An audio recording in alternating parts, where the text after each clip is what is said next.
ये एक शैक्षणिक फिल्म है। इसे आधुनिक साज सज्जा से पूर्ण एलएचबी कोचों से युक्त राजधानी, शताब्दी, दुरंतो और अन्य मेल एक्सप्रेस गाड़ियों का अनुरक्षण करने वाले तकनीकी कर्मियों के शिक्षार्थ बनाया गया है, ताकि यात्रा के दौरान मार्ग में कोई असुविधा न हो और यातायात सुचारू रूप से चल सके। वर्तमान में एलएचबी कोचों में दो मुख्य कंपनियों जैसे नॉरब्रेमसे एवं एफटीआईएल की एयर ब्रेक प्रणाली लगाई जा रही है। ये प्रणाली कोच के पहियों की परस्पर गति के सिद्धांत पर कार्य करती है, यानी यदि किसी कोच के एक व्हील की गति अन्य व्हीलों के मुकाबले कम हो जाती है, तो उस विशेष व्हील के ब्रेक सिलेंडर प्रेशर को एंटी स्किड वाल्व से नियंत्रित किया जाता है, जिससे ये व्हील अन्य व्हीलों की गति के अनुसार घूमने लगता है। इमरजेंसी ब्रेक लगाने के दौरान जब व्हीलों के घूमने की गति में एक साथ ज्यादा कमी आ जाती है, तो भी ये डिवाइस सभी व्हीलों को फिसलने से बचाती है और ब्रेक प्रेशर कम करने के बाद फिर नियंत्रित दर से ब्रेक लगाती है। आइए अब हम जानते हैं इन प्रणालियों में लगे विभिन्न पार्ट्स के बारे में। ये है मदरबोर्ड। ये एक इलेक्ट्रॉनिक डिवाइस है। इसे इलेक्ट्रिक पैनल के अंदर लगाया गया है, जिसके साथ विभिन्न पार्ट्स जैसे dump valve, speed sensor, pressure switch आदि जुड़े रहते हैं। इसका कार्य चारों स्पीड सेंसरों से प्राप्त व्हीलों की गति का विश्लेषण करके आवश्यकता अनुसार विशेष व्हील जिसकी गति अन्य व्हील की तुलना में कम है, उसके साथ लगे डंप वाल्व को क्रियाशील करना है।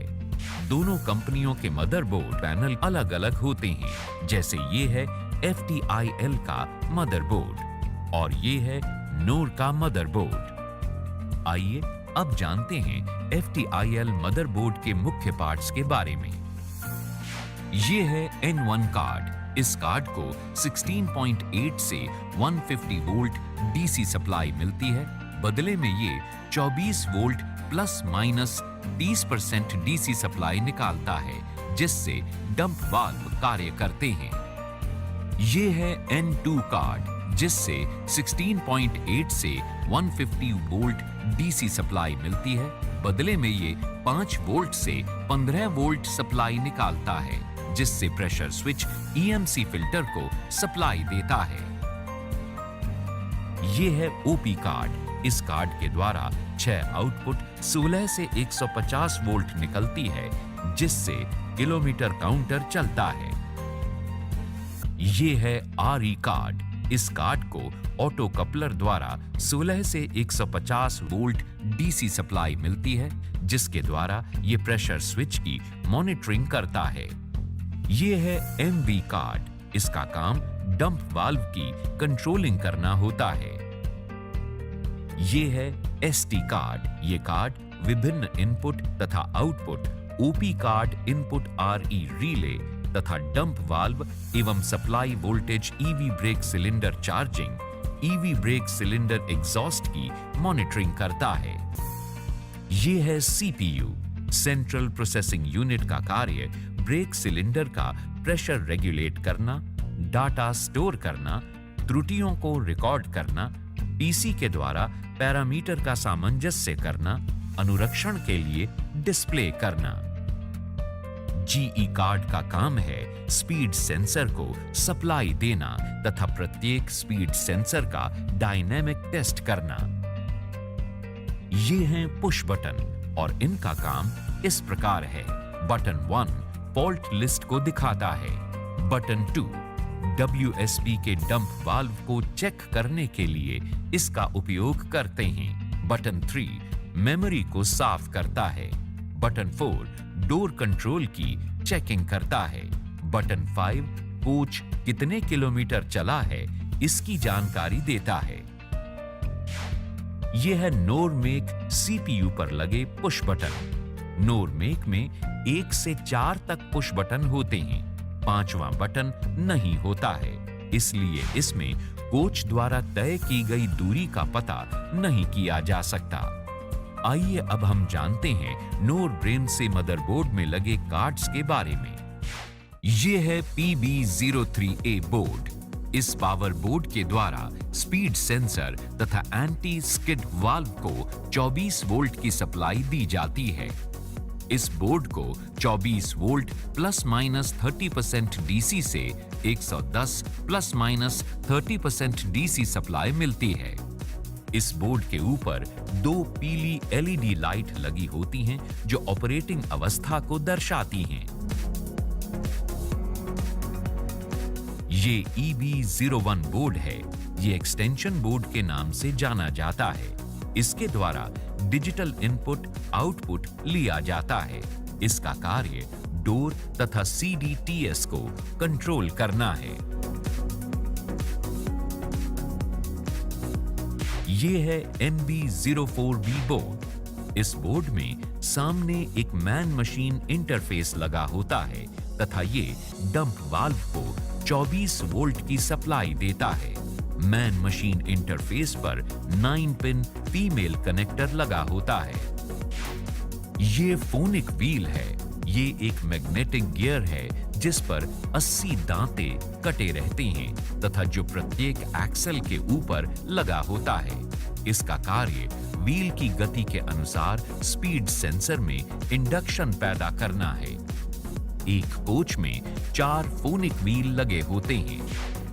ये स्पीड सेंसर है। ये फोनिक व्हील से प्राप्त इंडक्शन के अनुसार व्हील की स्पीड मदरबोर्ड को बताता है।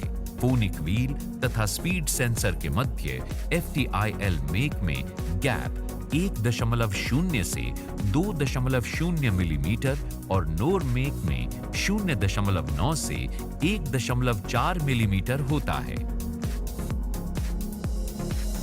ये डंप वाल्व है। ये प्रत्येक एक्सल पर लगे ब्रेक सिलेंडरों से पहले BC लाइन पर लगाया जाता है तथा DV से प्रेशर ब्रेक सिलेंडर में इसमें से होकर जाता है। मदरबोर्ड से प्राप्त संकेतों के अनुसार ये BC के प्रेशर को कंट्रोल करता है, यानी BC के प्रेशर को कम करता है या फिर नियंत्रित दर से बढ़ाता है। एक कोच में इनकी संख्या 4 है। ये K5 कॉन्टैक्टर है। इस कॉन्टैक्टर द्वारा 110 वोल्ट डीसी सप्लाई मदरबोर्ड को भेजी जाती है। इस कॉन्टैक्टर में एक टाइमर भी लगा रहता है जो कि एयर प्रेशर के खत्म होने के बाद भी मदरबोर्ड को 10 मिनट तक ऑन किए रखता है।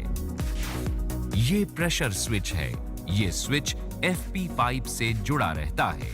जैसे ही FP में प्रेशर 1.6 प्लस माइनस 0.2 किलोग्राम प्रति वर्ग सेंटीमीटर हो जाता है तो ये मदरबोर्ड को ऑन करता है और जब FP का प्रेशर 1.3 प्लस माइनस 0.2 किलोग्राम प्रति वर्ग सेंटीमीटर हो जाता है तो ये मदरबोर्ड को ऑफ कर देता है। आइए अब देखते हैं WSP को टेस्ट करने का तरीका। यदि रैक के FP पाइप में प्रेशर उपलब्ध नहीं है तो उस स्थिति में सभी कोचों में लगे मदरबोर्ड ऑफ अवस्था में रहेंगे। यदि किसी कोच का मदरबोर्ड ऑन अवस्था में मिलता है तो उसके प्रेशर स्विच में या K05 रिले की वायरिंग में खराबी हो सकती है, जिसकी जांच कर उसे ठीक करें तथा उसके बाद एक WSP के विभिन्न कंपोनेंट्स जैसे speed sensor, junction box, dump valve connector तथा प्रेशर स्विच के सही प्रकार से लगे होने तथा लूज कनेक्शन न होने के लिए चेक करें। 2. BP और FP प्रेशर को खोलें। 3. जैसे ही FP pressure 1.6 plus minus 0.2 kilogram प्रति वर्ग सेंटीमीटर हो जाएगा तभी WSP अपने आप ऑन हो जाएंगे। 4. BP प्रेशर को 1.6 किलोग्राम प्रति वर्ग सेंटीमीटर ड्रॉप करें। सभी कोचों में ब्रेक लग जाने चाहिए। इसके बाद सभी कोचों के WSP मदरबोर्ड के CPU पर रीडिंग चेक करें। ये 99 होनी चाहिए। यदि रीडिंग 99 नहीं है तो बटन नंबर 1 को 3 सेकंड तक दबाकर फॉल्ट को चेक करें और उसके अनुसार रिपेयर करें।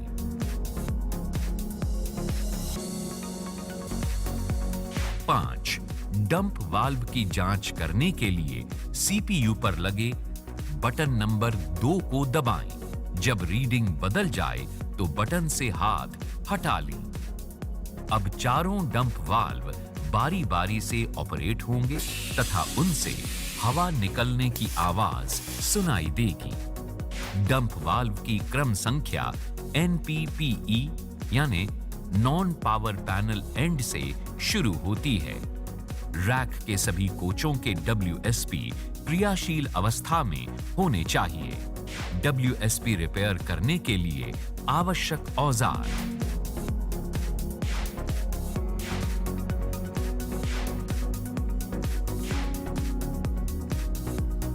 WSP में उत्पन्न होने वाले दोष, कारण और उनका निवारण।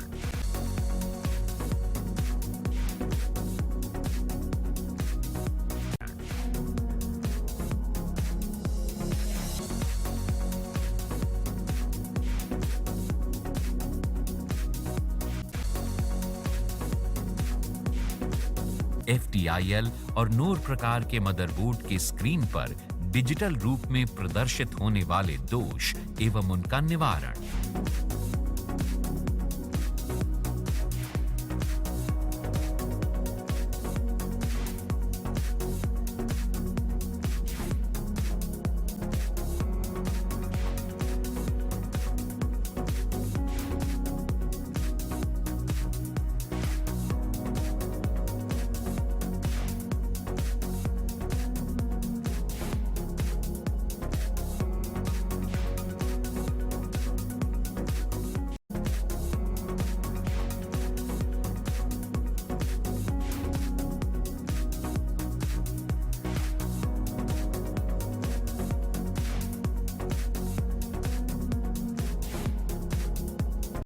WSP से जुड़ी बातों में क्या करें, क्या न करें, ये करें। फोनिक व्हील को लगाने के लिए ब्रांडेड कंपनियों के 10.9 प्रॉपर्टी क्लास वाले स्टड का ही उपयोग करें। फोनिक व्हील को कसने के लिए उसके स्टड को निर्धारित टॉर्क वैल्यू 21 Nm पर टॉर्क रिंच द्वारा ही टाइट करें। D3 शेड्यूल के दौरान फोनिक व्हील तथा स्पीड सेंसर के बीच गैप को चेक करें। यह निर्धारित सीमा में होना चाहिए।